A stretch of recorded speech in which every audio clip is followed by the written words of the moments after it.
Hola a todos, bienvenidos a un capítulo más de Análisis y Estrategia de Mercados, en donde el día martes 10 de diciembre la gran preocupación para todos es la inflación en temas macroeconómicos y en temas técnicos que no se pierdan los 6.000 puntos en el S&P 500. Así que vamos de inmediato a mirar la presentación, ya que tenemos varias cosas que ver y la idea es acortar y no hacer el video tan largo. Por lo tanto, como les voy diciendo, la inflación es lo más importante y es la preocupación de todos hoy en día y gran parte de este análisis va a estar enfocado en el día de mañana, el día jueves y lo que nos queda ya a final de año. Porque después de este dato, lo único importante que nos va quedando es la reunión de la Reserva Federal el día 18 de diciembre, pero hay que entender que va a depender mucho de lo que pase en la inflación ahora, lo que vaya a hacer la Reserva Federal a futuro, ya que no hay más datos hasta esa fecha de la reunión de la Reserva Federal y por lo tanto las interpretaciones económicas que puedan hacer van a sobre todo guiar lo que va a ser la política monetaria para el próximo año. Así que como les decía, el sentimiento del mercado ha ido cambiando y podemos ver cómo en la entrega anterior estaba ahí en grid o en codicia, pero en la parte más baja del intervalo de grid o de la zona, digamos, de codicia, y ahora ya cayó a neutral y la caída ha sido bastante importante, ya que en neutral está prácticamente en la parte baja, o sea, pasó casi toda la parte del neutral en estos días y está a punto de llegar a fear o miedo. Por lo tanto, el sentimiento es más bien negativo y eso obviamente que está influido justamente por la decisión de mañana, perdón, por el dato de mañana y la posible decisión de la Reserva Federal, qué es lo que va a hacer, qué es lo que va a dar de guidance o más o menos qué se puede interpretar como guidance o como la trayectoria esperada de las tasas para el próximo año. Y acá podemos ver abajo en la línea de tiempo cómo desde el máximo anterior, digamos, cerca de la zona de máximo de grid o de hecho ya llegando a extreme grid, luego de eso cayó y está llegando a niveles bastante bajos. Así que yo siempre he dicho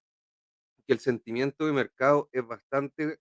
o yo lo utilizo de una forma bastante contraria o contraria. ¿A qué me refiero? Que muchas veces cuando el sentimiento está muy deteriorado es momento de compra y muchas veces cuando el sentimiento está muy exacerbado o muy efusivo, digamos en extreme greed o extrema codicia, muchas veces es el momento de vender o hacer una pequeña operación a lo mejor en corto. Y esto es por un tema de que muchas veces el sentimiento de mercado es un factor contraintuitivo. Y por lo tanto, yo con las condiciones que hay hoy en día y pensando en que por mucho que el dato de IPC no vaya a ser el mejor, la Reserva Federal va a seguir bajando tasa y hay varios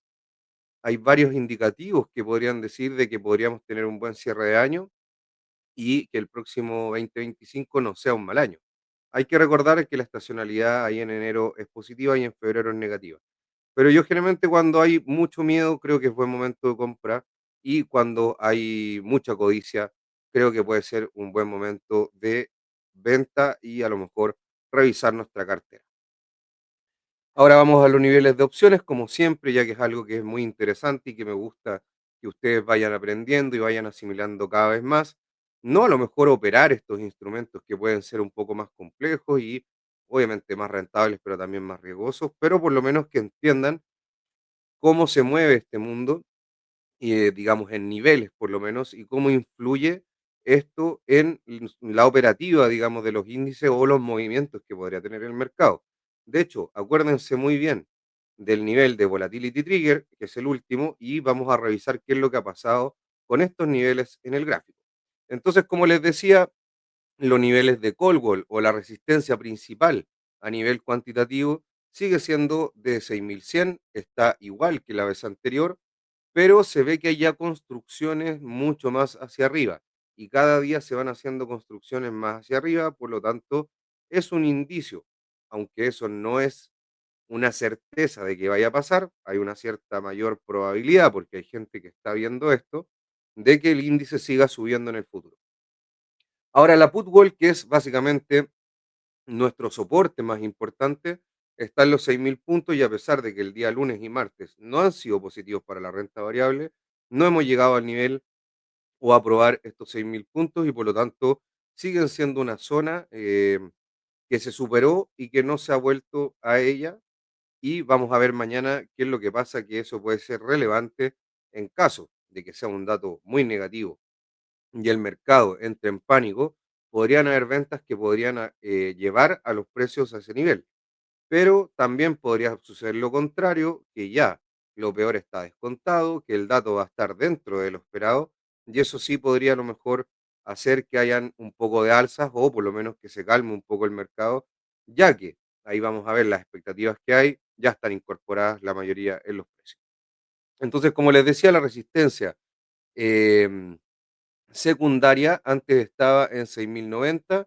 y ahora está en 6.075. El soporte estaba en 6.030 y ahora está en 6.050 y el volatility trigger subió de 6.037 a 6.079. Hay que recordar que este volatility trigger es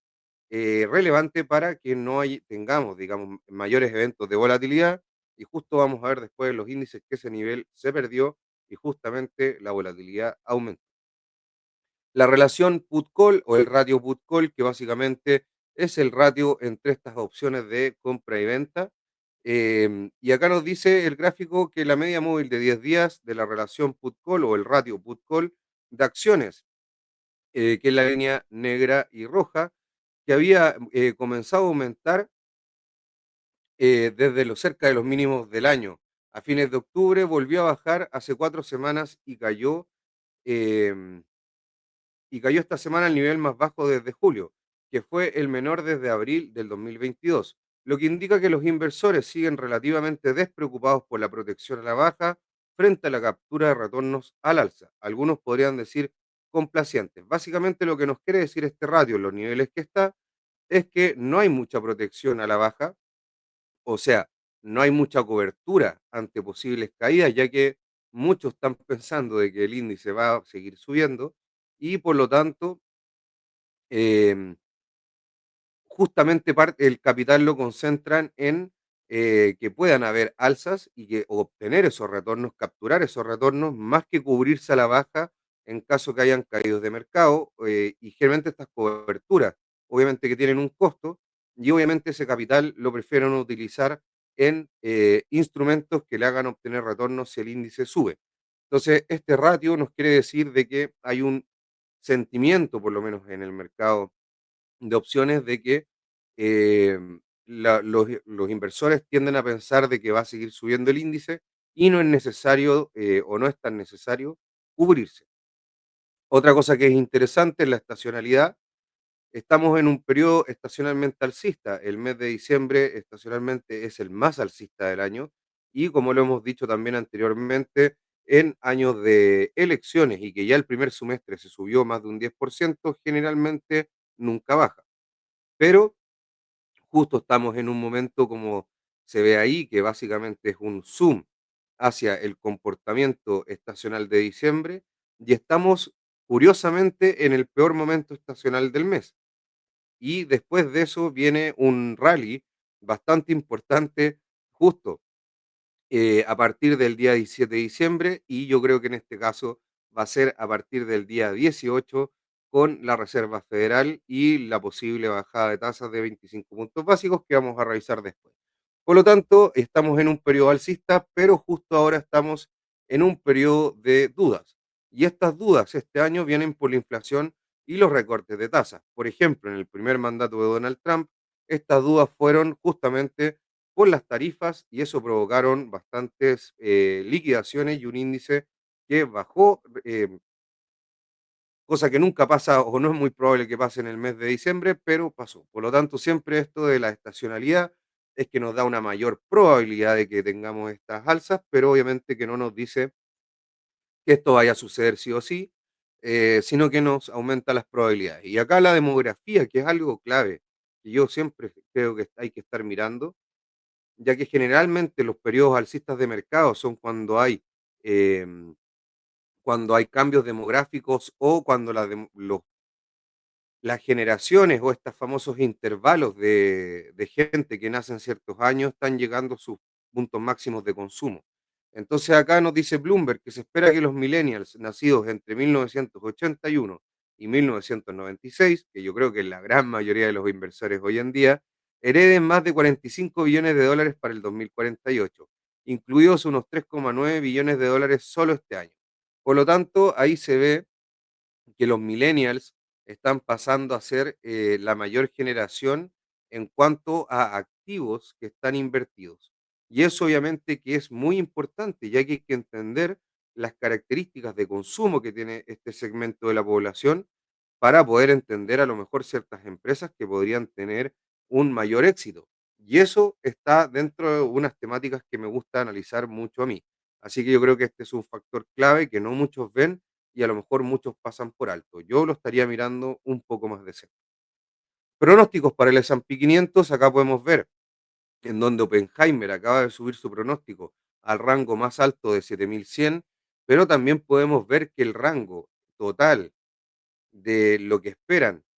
digamos, estas casas de estudio, donde el menor es UBS con 6.400 puntos, Citi con 6.500, al igual que JP Morgan, Goldman Sachs y Morgan Stanley, lo más importante. Después 6.600 pasa a estar Barclays y RBC Capital Markets. Después en 6.666, Bank of America, BMO y HSBC en 6.700. Luego, en 7.000 puntos, Deutsche Bank y Jardini Research, Wells Fargo en 7.007, podríamos dejarlo en el rango de 7.000 para dar un número un poco más redondo.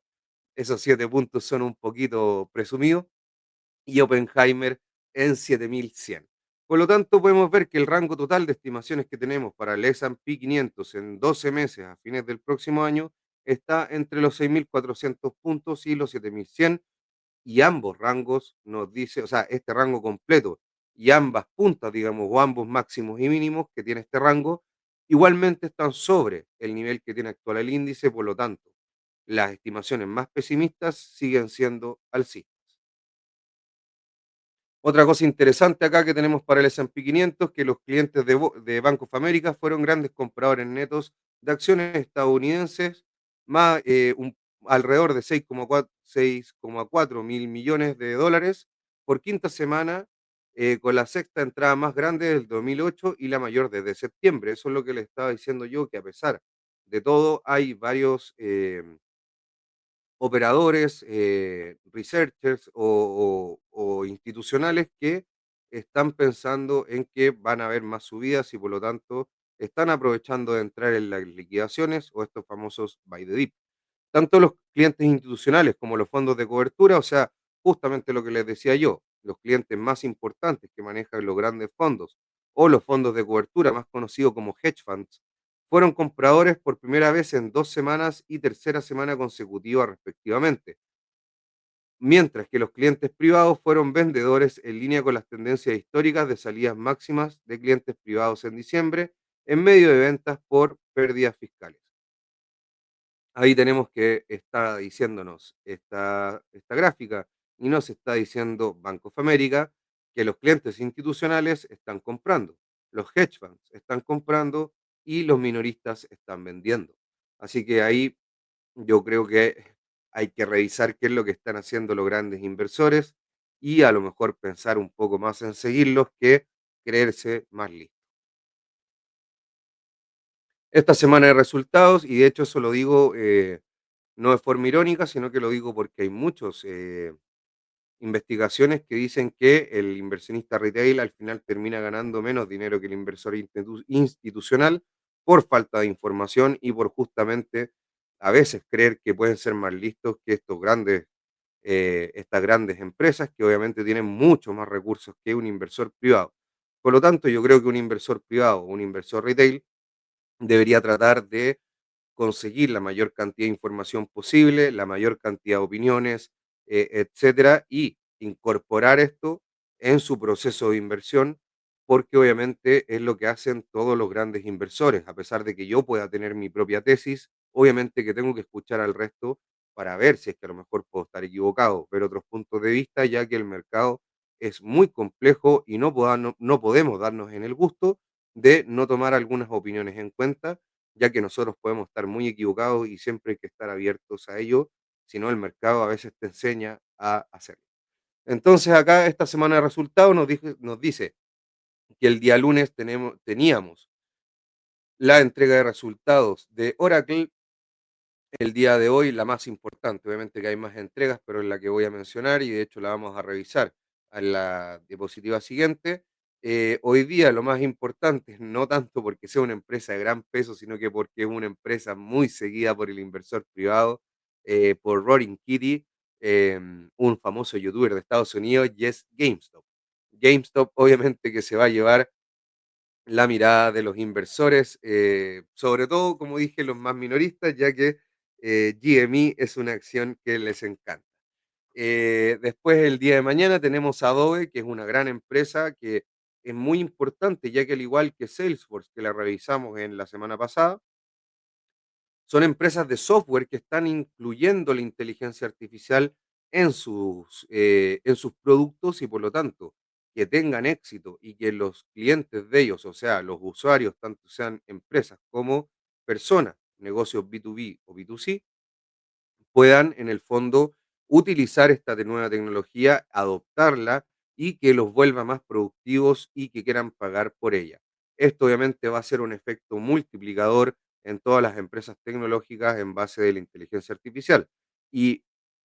como dicen varios analistas en Estados Unidos, de hecho, Dan Ives es uno de los que siempre habla de esto, es que todo dólar invertido en la infraestructura va a tener un efecto multiplicador en las empresas de software y en las empresas que empiecen a utilizar la inteligencia artificial en sus productos y servicios hacia el cliente. Así que muy importante lo que hace el Adobe y dentro de uno de los grandes resultados que queda hasta fin de año. Y el último, importante que queda esta semana, el día jueves al cierre, es Broadcom o de ticker Apgo, que para mí es la segunda empresa más importante y una de las que más me gusta de semiconductores junto con Nvidia. También voy a dar el dato ahí, me gusta harto ANET, Arista Networks, y también me gusta harto TSM, que hoy, a pesar de que no lo tengo en las diapositivas, aumentó sus ingresos debido al frenesí de compra de chips de la inteligencia artificial. Hay que recordar que Taiwan está dentro de la cadena de valor de los semiconductores como una empresa clave, al igual también que ANET y también Broadcom con Nvidia se posicionan muy bien en sus sectores y, o sea, en su parte, digamos, de esta cadena de valor de los semiconductores y es una empresa relevante y también la segunda de más peso, si no me equivoco, en el índice de semiconductores SOX. Así que, como les dije, los principales resultados de esta semana están centrados en Oracle, que ya sucedió, GameStop, que se dio hoy día, Adobe y Broadcom o Avgo. Oracle, justamente una empresa que entregó y que no tuvo una muy buena reacción del mercado, eso lo vamos a ver en los gráficos y también lo revisamos en el premercado del día de hoy. Tuvo un earnings per share o ganancias por acción ajustadas de $1,47 con un estimado de $1,48. Esto nos quiere decir que no pudo superar las estimaciones y por lo tanto eso fue uno de los factores de que el mercado no tuviera una buena reacción ante este dato. Los ingresos ajustados fueron de 14,06 mil millones con un estimado de 14,12 mil millones, por lo tanto, más bajos de lo esperado y ahí tiene earnings per share o ganancias por acción bajo el esperado y también los ingresos ajustados bajo el esperado. Los ingresos por infraestructura en la nube fue de 2,4 mil millones con un estimado de 2,42 mil millones y los ingresos operativos ajustados fueron de 6.000 millones, 6,01, pero dejémoslo en 6.000 millones, y un estimado de 6,13 mil millones. Por lo tanto, podemos ver de que no tuvo buenos resultados en general Oracle en ninguno de sus, digamos, de las líneas que se pueden analizar más importantes, que son los earnings per share, los ingresos totales, los ingresos también por los segmentos más importantes de negocio y los ingresos operativos. En ninguno de estos le fue bien a esta empresa, la cual a mí me gusta mucho, pero obviamente el castigo de hoy fue importante. Después vamos a hablar de Tesla, que es una empresa que también ha tenido muy buen desempeño eh, y ha tenido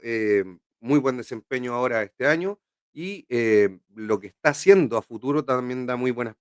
perspectivas. Y Tesla dice que estaría planeando lanzar un nuevo vehículo eléctrico de menos de $30.000, el modelo Q, en la primera mitad del 2025, según Tesla Rati. Em, Esto obviamente que es positivo, ya que está cada vez haciendo autos de mejor calidad, con mejores prestaciones, pero también más baratos. Y eso es obviamente una de las cosas que ha hecho pionero a Tesla en este mercado de la mano de Elon Musk. Otra cosa que también está haciendo Tesla y es el tema de los robots autónomos, que es una tecnología, digamos, que está en bastante nueva y obviamente hay que ver qué adopción tiene. Pero justamente ser el primero también paga. Entonces dice este analista que comentó esto, que la gente está estimando enormemente la probabilidad de que el Optimus de Tesla se convierta en el primer y único robot humanoide comercializado en masa. Justamente lo que les decía, son el primero y eso pagan. Disfrutan de una ventaja de pioneros, como la tuvieron con los vehículos eléctricos, y el TAM es mucho más grande, o el tamaño, digamos, de este mercado. Ya tienen las fábricas para permitir una rápida expansión. Por lo tanto, acá nos dice esto que se podría estar subestimando ser el primero en esta nueva tecnología, ya que podría tener muchas ventas, el tamaño del mercado es más grande de los vehículos eléctricos y ya tienen la infraestructura para poder producir estos robots, obviamente a gran escala. Por lo tanto, eso ha hecho que Tesla en un momento llegara a los $400 y vamos a ver el cierre cuando veamos los gráficos. Entonces, esta semana, en la parte macroeconómica, lo más importante es el IPC, justamente como se puede ver ahí mañana a las 10:30, el core, el IPC core, el IPC mensual anualizado y después, ojo, que a las 3 de la tarde, después del IPC, o sea, ya con esta información en la mano, vamos a tener subasta de bono de 10 años. Y eso es muy importante, ya que como les he dicho, lo que hacen las tasas influye en las acciones. El mundo de la deuda es más grande y tiene prioridad sobre el mundo del capital propio o el patrimonio. Por lo tanto, nos tiene que importar qué es lo que hacen los bonos de 10 años. Y como hemos hablado, los bonos de 10 años tienen tres factores económicos importantes fuera de los factores que hay de carry basis trade o de financiamiento, colaterales, mercados repo, etcétera. Pero básicamente los factores económicos más importantes están centrados en la inflación, en el empleo, slash crecimiento, que van de la mano, y también en lo que va o lo que se espera que vaya a ser la Reserva Federal a futuro con la trayectoria de tasas que ellos manejan, que hay que recordar que son las de más corto plazo, pero obviamente en cierta forma igual impactan en la de más largo plazo. Entonces, tenemos el dato de IPC mañana a las 10:30, a las 12:30 tenemos datos de petróleo, pero ese no es tan relevante, la verdad, porque el petróleo no está siendo un gran problema por ahora. Y después tenemos las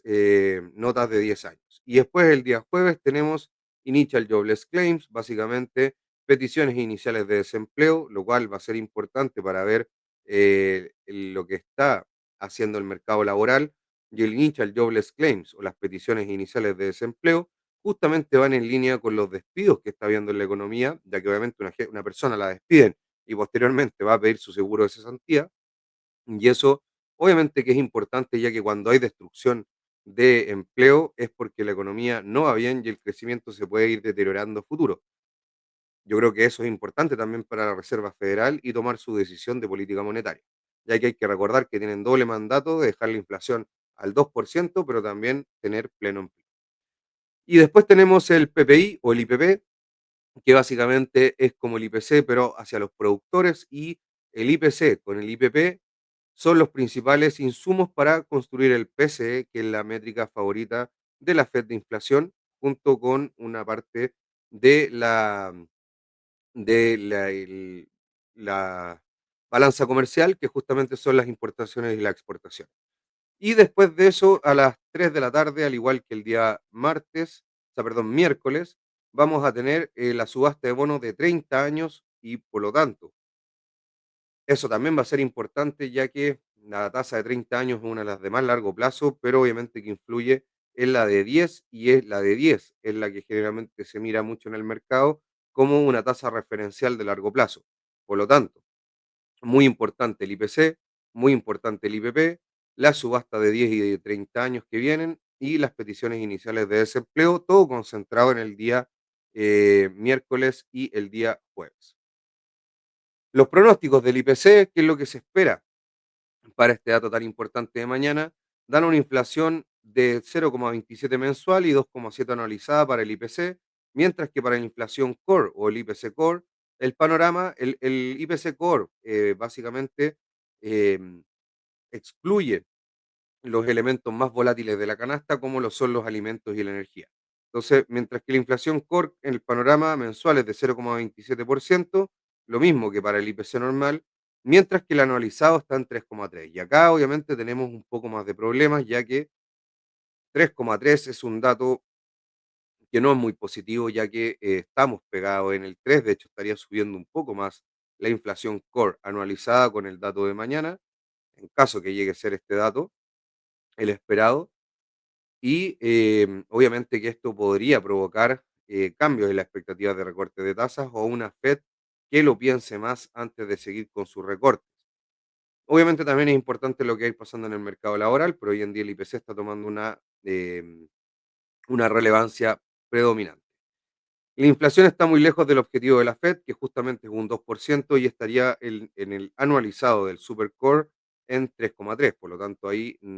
está un poco lenta la convergencia y también un poco lejos. Sí te espera que la Fed implemente un recorte de tasas de 25 puntos básicos en diciembre, que justamente es la mayor probabilidad, y es lo que yo he venido diciendo, que es lo más probable que hagan en diciembre. Con estos problemas de inflación han frenado y se hicieron una baja de 50 puntos básicos de 25 y ahora se espera otra de 25. Pero igual hay que recordar que en total en este año se estarían recortando 100 puntos básicos o un 1%, lo cual no es menor. Así que por lo tanto eso es lo que se espera para el IPC y también es lo que espera Citi. Acá tenemos un gráfico en donde él dice que los datos más relevantes son los de inflación, como el IPC y el IPP, el día miércoles y el día jueves, respectivamente, en donde la inflación viene generando dudas en los miembros del FOMC en la velocidad de la bajada de las tasas hasta la tasa neutral, que está en torno al 3,5, y algunos dicen que ahora podría estar más alta, en torno al 3,84%. Les pido disculpas. Según esto, el dato de IPC es clave, ya que sería el único factor que podría impedir un recorte de 25 puntos básicos por parte de la Fed, y ahora es más preocupante que el mercado laboral, que ha mostrado cifras mixtas en estos días. Y justamente podemos ver ahí en el gráfico cómo hasta septiembre la inflación venía claramente con una trayectoria de bajada, pero ahora ha venido subiendo. Y de hecho el dato de septiembre fue de 2,4, el de octubre fue de 2,6 y el nuevo dato vendría siendo 2,7. Por lo tanto, se vería ahí una barrita un poquito más alta que la última, y eso obviamente que podría estar mostrando una especie de rebote. Hoy también hay que decirlo, o sea, también es pronto para decir que va a haber un rebote inflacionario como lo hubo antes, que la inflación se vaya a descontrolar, pero obviamente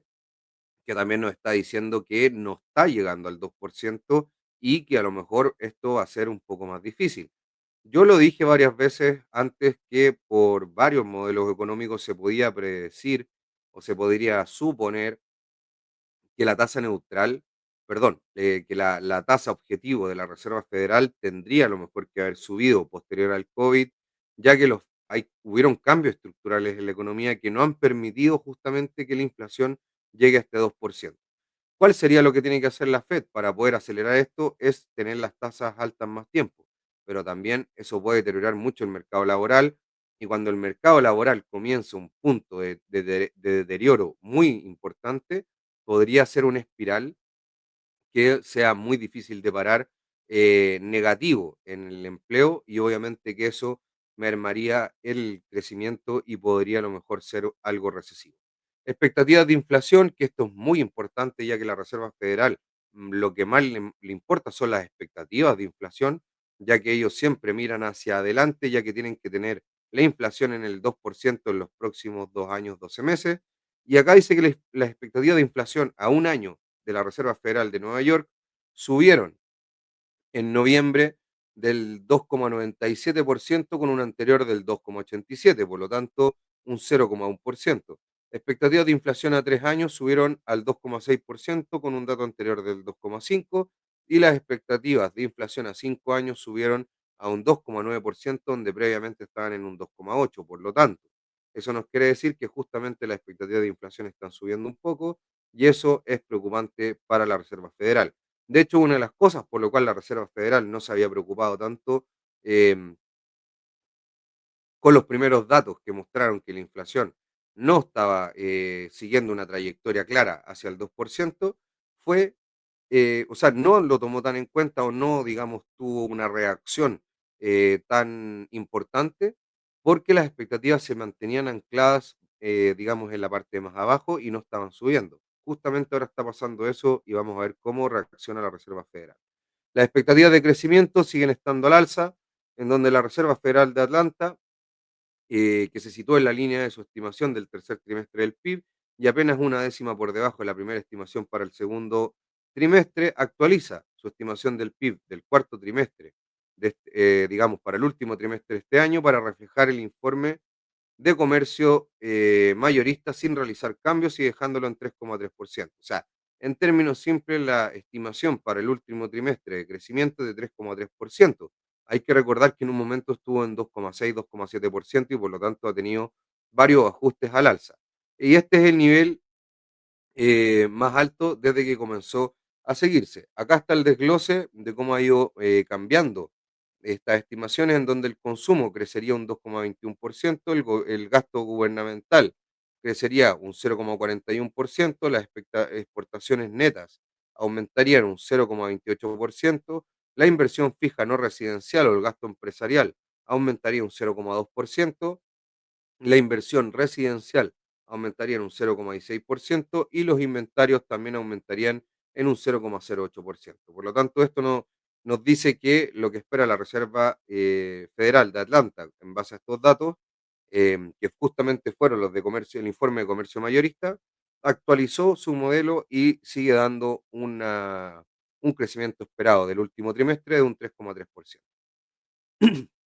Para ir cerrando, acá vemos las probabilidades de recortes de tasas, en donde un recorte de 25 puntos básicos tiene una probabilidad del 86% y que se mantenga la tasa de interés tiene una probabilidad básicamente del 14%. Por lo tanto, lo más probable que va a suceder el día 18 es que se recorten las tasas en 25 puntos básicos con un 86% de probabilidades. Hay que ver cómo impacta el dato de mañana en esta probabilidad y cómo impacta el dato del día jueves. Así que va a ser bien importante lo que podamos mostrar en las probabilidades de recorte de tasas en la entrega del día jueves de análisis y estrategia. Y acá podemos ver al último, para irnos ya a los gráficos, cómo ha estado aumentando la probabilidad de recortes de tasas desde, y antes esto no se estaba dando así, sino que cambió ahora en este último tiempo, en donde hace un mes atrás las probabilidades estaban sobre el 60%, pero lejos aún del 80%. Hace una semana empezaron a aumentar, llegando cerca del 70 y algo por ciento, y hace un día atrás y el día de hoy ya superan el 80% las probabilidades de recorte de tasa en 25 puntos básicos. También se puede ver acá cómo ha ido cayendo la probabilidad de que la tasa se mantenga y si pueden revisar la entrega anterior, van a ver que antes había también acá que podría subir la tasa de interés, era una probabilidad muy mínima, pero existía esa columna de un aumento de 25 puntos básicos y ahora literalmente desapareció. Por lo tanto, el mercado sigue estimando de que van a haber más recortes de tasa. Y otra cosa que ahora nos vamos a los gráficos para poder ir cerrando esta entrega, ya que acá podemos ver las reacciones del mercado y en donde vemos acá el S&P 500 como el futuro cerró en 6.042 puntos, bajo la línea del 6.050, bajo el Volatility Trigger, bajo la Call Wall de 6.100, pero sobre la Put Wall de 6.000, que justamente está en coincidencia ahora con la media de 20 sesiones. Por ahora, mientras no pierda este soporte dinámico de la media de 20 sesiones, yo no vería que hay un cambio de estructura de un mercado alcista. De hecho, podemos ver cómo ahí varias veces va a hacer el toque o la traspasa por poco, pero ni siquiera llega a la media de 100 y rebota, excepto acá en las liquidaciones de agosto, que fue básicamente por el carry trade. Y acá podemos ver cómo también se ha comportado de esta misma forma, mostrando desde octubre del año pasado, del 2023, un mercado claramente al alza. Vamos acá a agrandar un poco para que se pueda ver bien las velas de estos últimos días, en donde ahí podemos ver que el día lunes y el día de hoy no fueron positivos, pero vamos a ver qué es lo que sucede mañana con el dato. Yo creo que no fueron positivos justamente porque se espera un dato un poco más, no tan bueno como se esperaba, pero tampoco algo tan terrible. Justamente acá estamos con velas de 15 minutos, en donde miren, podemos ver la estructura un poquito más en detalle, en donde vemos que el martes 3 de diciembre pasó los 6.050 puntos y acá el día viernes de la semana pasada toca casi los 6.100, 6.099,7, casi los 6.100 y luego cae para llegar acá al volatility trigger, en donde se mantiene hasta el día lunes en esta zona. Y como podemos ver acá el día lunes, a partir de las 2:15 de hora de Chile, se cayó bajo este volatility trigger, que justamente el nombre lo dice. Es un nivel en el cual, si se llega a perder, aumenta la volatilidad justamente por esta estructura que hay de opciones y acelera las caídas en cadena. Por lo tanto, podemos ver que se pierde este volatility trigger, cae, tiene acá una pequeña lateralización y vuelve a caer hasta el día de hoy, estando sobre los 6.050 puntos, pero básicamente apoyándose en esta resistencia secundaria que venía después del 6.100, justamente en las opciones cuando las revisamos. Tocó, pasó este nivel, tuvo un rebote y posteriormente cerró, digamos, con bastante negativo, excepto ya la última media hora de mercado, en donde sube el índice y cierra un poco más abajo de los 6.050 puntos. Lo mismo pasó con el S&P, pero esto, digamos, no fue lo mismo que pasó con el S&P 500 en mercado spot, digamos, o mercado al contado, el cual cerró en 6.034,9 puntos, 6.035 puntos, y acá sí tuvo digamos, un cierre más negativo. Eso nos quiere decir que en la hora posterior al mercado, los futuros subieron y por eso cerró en menos 0,14 el futuro y en menos 0,3 el índice al contado. Vamos a ver qué es lo que pasó con el Nasdaq, el cual está más o menos en la misma situación, cayendo los 21.400 puntos, bajo los 21.500, el cual no los pudo superar, digamos, con mucha claridad, los pasó y luego acá cayó, pero aún sobre la media de 20 y exactamente igual que en el S&P 500, es la misma figura de un mercado alcista desde noviembre, perdón, desde noviembre, octubre del año pasado. Así que podemos ver ahí cómo se está dando este mercado alcista, todavía tendencia alcista y obviamente que con 2 días un poco negativos, yo creo que muy a la espera del IPC. Vamos a ver acá el índice un poco más en detalle, en donde también pasa acá los 21.500, luego cae, vuelve acá a superar los 21.500 puntos, pero no los puede aguantar y vuelve a caer bajo la VWAP justamente en esta liquidación, dado por los volatility triggers que se perdieron y luego acá en la media hora posterior al cierre sube el mercado y estas son ya la parte del mercado futuro que no está en el mercado spot y por eso el Nasdaq cierra en menos 0,17 el futuro y cierra también en menos 0,34 en el mercado spot, ya que justamente llega ahí, tuvo las dos velas de cierre y después no tiene la parte de los futuros. El RSP cayó más que el índice,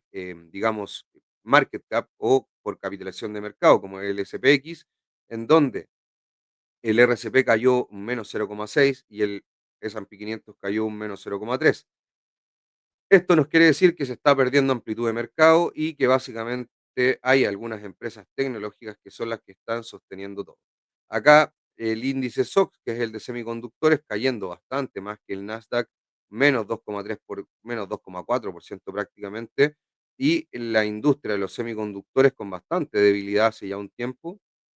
arrastrado un poco por Nvidia, el cual no se ha podido recuperar con claridad. Y también hay, ojo, que también cuando Nvidia no anda bien, el mercado tiende a tampoco andar muy bien. El Russell 2000 en el mercado, en los futuros, cayó un menos 0,28%, más que el S&P 500 y más que el Nasdaq 100. Se ve que estas potenciales menores bajadas de tasas por parte de la inflación le están pegando más y es justamente lo que he repetido varias veces de que el Russell 2000 está más condicionado a las bajadas de tasas, ya que las empresas más pequeñas se ven afectadas o mayormente afectadas de forma positiva con las rebajas de tasas. El, el Bitcoin acá con un cierre un poco mejor, pero perdiendo la VWAP dentro del movimiento en $96.800 actualmente. Y si vemos en velas diarias, vemos que Bitcoin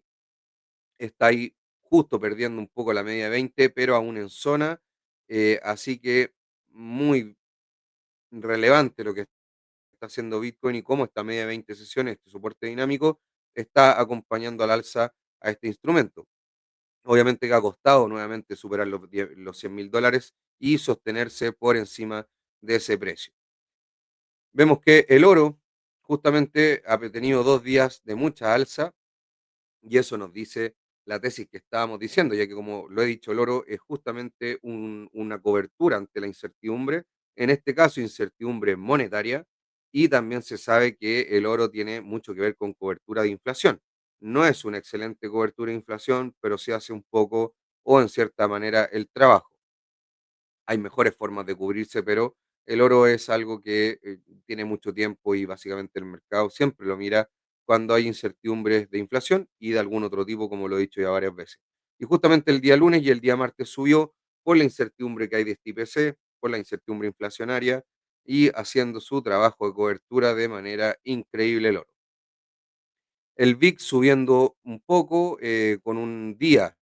el cual tuvo la volatilidad, no tuvo una claridad de irse al alza o a la baja, y por lo que se puede ver, llegó a la media de 20 sesiones y tuvo un rechazo un poco hacia la baja, y ahí vamos a ver cómo se comporta la volatilidad esperada o el VIX. Pero también podemos ver, si queremos ver algo un poco más de largo plazo, que posterior a la elección de Donald Trump en la Casa Blanca como nuevo presidente de Estados Unidos, el VIX ha ido tendencialmente a la baja y esto obviamente que tiene mucho menos volatilidad esperada. El MOVE subiendo bastante el día de hoy, un 5,22%, pero aún en niveles bajos, en 90, pero obviamente que esto nos muestra que se ha habido una mayor también tensión en los bonos. Justamente lo que yo les decía, hay tensión en las acciones, pero también hay tensión en los bonos, y muy probablemente la tensión de los bonos sea la que se traspase hacia las acciones, ya que son más importantes en la estructura de capital y también hay mucho más dinero en deuda que en acciones o patrimonio de empresas o de algún tipo. También hay que recordar que la deuda, aparte de haber deuda corporativa, que se podría comparar con la parte accionaria, pero obviamente con una mayor prioridad, recuerden que la deuda tiene prioridad sobre las acciones en teoría financiera, de hecho podría ser un buen video eso, pero el, que suba el MOVE significa que podríamos estar viendo mayores tensiones. Lo que les decía, la deuda corporativa se puede reflejar en las acciones, pero también existe la deuda gubernamental, en la cual no tenemos acciones de los estados, tampoco me interesan, pero esta deuda gubernamental obviamente que hace que la deuda total sea mucho más importante y además tiene mayor prioridad en la estructura de capital por teoría financiera. Acá vamos viendo el DXY, el cual pasó un poco la media de 20 sesiones, luego cerró con una vela ahí un poco reversiva hacia la baja, pero subiendo el nivel de 106, digamos, en un nivel cada día un poco más preocupante. La idea es que esto tenga una trayectoria más a la baja, por lo que he dicho en varias ocasiones. El DXY si es que está alto, obviamente que impide mayores estímulos de las demás economías no dolarizadas y además de eso también aumenta la prima de financiamiento de varias operaciones apalancadas o de aumento de liquidez. Por lo tanto, ojo ahí con lo que está haciendo el DXY y que no se nos vaya a escapar de nuevo, ya que como les decía, es una prima de financiamiento que tiene mucho que ver con los mercados de financiamiento, repo, etcétera. Las tasas a 2 años, que es algo que hay que mirar mucho para ver lo que va a hacer la Reserva Federal, o más o menos lo que espera el mercado, que es acá la Reserva Federal, subiendo en estos 2 días, ahora obviamente bastante plana, ya que está recién partiendo, todavía no hay mucho movimiento, pero tiende a ir hacia esta media de 20 sesiones y acá vamos a ver ya mañana con el dato, si es que tiende a venir acá a tocar esta zona o pasarla, o ir hacia más abajo, hacia esta zona de la media de 100. Las tasas de 10 años también un poco haciendo la misma figura, pero obviamente limpiando acá esta zona del 4,2% y también la media de 200 sesiones. Así que también con esta figura de 2 días un poco más al alza, que las tasas de 10 años estén subiendo justamente podría ser por mayor expectativa de crecimiento o también mayor expectativa de inflación. Yo creo que más la segunda. Em, Y por lo tanto, acá nos está diciendo el mercado que esta inflación o esta mayor inflación esperada a futuro aumenta las tasas de interés, ya que, como les decía, las tasas tienen mucho que ver con la inflación, crecimiento, empleo y lo que vaya a hacer la Reserva Federal en visión macro, no en visión de fontanería de mercado, de liquidez o carry basis trade, etcétera. Las tasas de 20 años haciendo también más o menos lo mismo que las tasas de 10, pero acá se ve como claramente llega a tocar acá la media de 100 y está yendo a buscar la media de 200. Vamos a ver si acá hay un rechazo nuevamente hasta esta media de 100 o vamos a ir a buscar la de 20 y también va a estar muy, muy condicionado al dato de mañana. Por último, el petróleo, el cual no puede subir sobre el nivel de los 70, sigue siendo un nivel clave y no lo puede superar. Acá chocando con la media de 20 sesiones, teniendo una vela reversiva al cierre y mostrando una lateralización, pero desde acá, desde este tope de la media de 200, empiezan a ver cada vez máximos decrecientes y podríamos ver acá a lo mejor ya una estructura más descendente o una figura de precio de mercado. Con eso vamos cerrando. Ah, no, disculpen, vamos a ver acá lo que les había prometido. Vamos a ver Oracle, vamos a ver Tesla, vamos a ver GME. Acá para que vean que estos análisis se hacen en vivo. Vamos a subir esto acá para que queden todas juntas y las podemos revisar rápidamente, ya que son las empresas que han tenido resultados o han tenido mayor movimiento como Tesla. Entonces, vamos acá a ver Oracle, que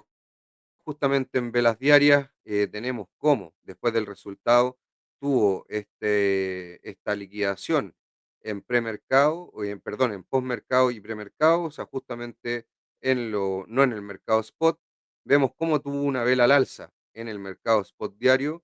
pero ahora, digamos, un post-market un poco bajista, no nada del otro mundo, pero una reacción al alza después de esta caída posterior a los resultados. Si la vemos en una gráfica de 15 minutos, podemos ver cómo acá, posterior a la entrega de datos, acá está el earnings, cayó bruscamente, luego en el pre y en el postmercado y premercado, la verdad es que lateralizando en torno ya a esta nueva zona, el otro mundo, sí en un momento estuvo casi en menos 8 y algo por ciento, pero con esta pequeña alza y ahora mostrando en el postmercado una lateralización y vamos a ver qué es lo que hace mañana Oracle. Una empresa que yo la encuentro muy interesante, pero que no tuvo muy buenos resultados este trimestre. Tesla haciendo una figura increíble y acá vimos cómo superó esta barrera, esta cólvula antigua, que ahora es una putwell de los $360 y se ha mandado un rally muy interesante y ahora, ayer, el día lunes, cayó, pero en el premercado, en el post-market y en el pre-market subió bastante. Y el día de hoy tuvo un alza de un 2,87%, pero ya superando los $400. Así que muy importante lo que está haciendo Tesla, con bastantes noticias positivas y sobre todo por lo que les comenté en la presentación. Y por último, GME, una reacción bastante volátil posterior a los resultados. Acá están los earnings. Al parecer fueron positivos. Vamos a tener que verlos acá, ya que lo voy a tener la entrega un poco más detallada para el día jueves, en donde los beneficios informados por acción fueron de 0,6 dólares, una estimación de menos 0,03 dólares, con una sorpresa de 0,09 dólares, esos son centavos, que es un 300% de aumento en la sorpresa. Pero los ingresos fueron de 860 millones y la estimación fue de 887,7 millones prácticamente. Por lo tanto, acá tenemos 27,38 millones diferencia negativa y eso es una sorpresa a la baja de un 3%. Por lo tanto, mixto, con mayor beneficios por acción, pero menores ingresos a los esperados. Así que por eso, muy probablemente la reacción al alza de GameStop, luego a la baja y ahora ya en torno a VWAP, no mucho más alto de lo que estaba antes. Y vamos a ver acá GameStop, cómo se ve, en donde, claro, acá está el cierre y con un postmercado un poco más alto, pero miren, llegando justo acá a la media de 20 y vamos a ver cómo reacciona a esta zona y ya con esto vamos cerrando para que no se nos pase la hora. Pero vamos a ver esto, lo vamos a poner ahí, lo vamos a poner ahí y ahora nos vamos a acá. Entonces, claro, justo en media de 20 sesiones no pudo pasar por ahora una vela reversiva acá en esta vela de 15 minutos, pero vamos a ver lo que hace ya que queda mucho y queda también el día de mañana. Así que ahí GME mixto para los amantes de Roaring Kitty, luchando con la media de 20 sesiones. Así que ya con esto vamos cerrando. Muchas gracias por la participación en esta entrega de análisis y estrategia de mercados de Estados Unidos y nos vemos mañana en el premercado. Nos vemos el jueves también en premercado y posteriormente en el análisis de estrategia del día jueves para ir cerrando la semana, ya con la data de inflación de IPP y de IPC el día jueves y el día miércoles, y ya con mayor claridad de qué es lo que podría hacer la Reserva Federal para la fecha del 18 y proyectarnos hacia un posible rally o liquidaciones hasta final de año. Con eso, que estén muy bien, nos vemos, que tengan una muy buena tarde, que tengan un muy buen día mañana y un buen cierre de semana.